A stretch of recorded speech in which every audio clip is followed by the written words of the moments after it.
Welcome back to Class Action. I'm joined now by Dave Cortese. Dave is a Santa Clara County supervisor, but he's here today because he's on the board of the Partnership for Children and Youth, and he's here to talk about the summer slide, not a water park. We're talking about that brain drain that happens to kids over the summer. Now, I know you've always been involved in education issues. You said on the school board. How'd you get involved in this? Well, you know, I was asked not so long ago to be on the board of Partnership for Children and Youth, which is actually headquartered up in the East Bay. I do a lot of regional government work. And the partnership had not really established itself much down here in the South Bay in Santa Clara County, and as it had elsewhere, and they asked me if I'd play a role on their board, and it's really been a joy working with them. It's right up your alley too. You've been so, you know, such a proponent of education and so much on the forefront, both as a city council member and what you're doing now. Yeah. Okay, so you have some, because one of the big issues is that kids learn all year, and then all of a sudden this summer they're goofing off, and what happens? They just kind of lose it?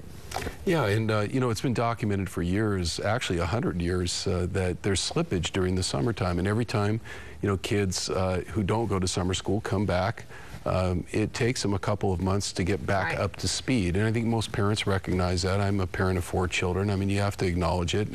Most of us remember our own school days. It's hard to get ramped back up. And you're wasting time, valuable time, especially in California, which we have such low school days to begin with, right? Exactly. School year's being cut. We're actually going in exactly the opposite direction of where we want to be. Statewide, there's not really funding, public funding for summer school, even as much as there was just 15 years ago. And this is causing a big problem. We know, based on studies, national studies that have been done recently, that 2/3 of the achievement gap for 9th graders can be attributed to the aggregate loss that they pick up from K through 8. But there is something that you could do about it, and you brought us a solution to that. So you've got some tips for preventing summer slide. So I want to run through these with you. First one up is read to your child or encourage them to read. Yeah, you know, the county has a great library system, a public library system. The city of San Jose, for example, here in the South Bay, has a good system and is still open most days. They've suffered a little bit through cuts, but the fact of the matter is, you know, hot summer days, it's a cool place to go. Bring the kids, let them do some reading. Read to your kids. Right. And it's not just little kids. You know, there really isn't an age limit that's automatic as to when you stop reading to your kids. Right, and it's important to really show them those words and be able to follow along so that they pick up what the language is. Right, vocabulary and literacy is so important, and it's so important here in terms of future hiring of people in Silicon Valley. And you mentioned it, visit free local educational resources. They are out there, like the library. Yeah, that's something that we have a lot of. We have the Tech Museum, we have the Children's Discovery Museum. You know, even the old Winchester Mystery House has history to it. Yeah, and a lot of math too, and how they built that house. And the point is if you keep the brain going, if you keep that educational stream going on just about any subject during the summer, it'll reduce the amount of slippage that occurs. Let's give you another one. Play math and word games during everyday activities. Well, this is something parents have to be mindful of because we're all busy, and it's tough to be mindful. Stop what you're doing, and kids will occupy themselves, unfortunately, too much so on video games and that sort of thing.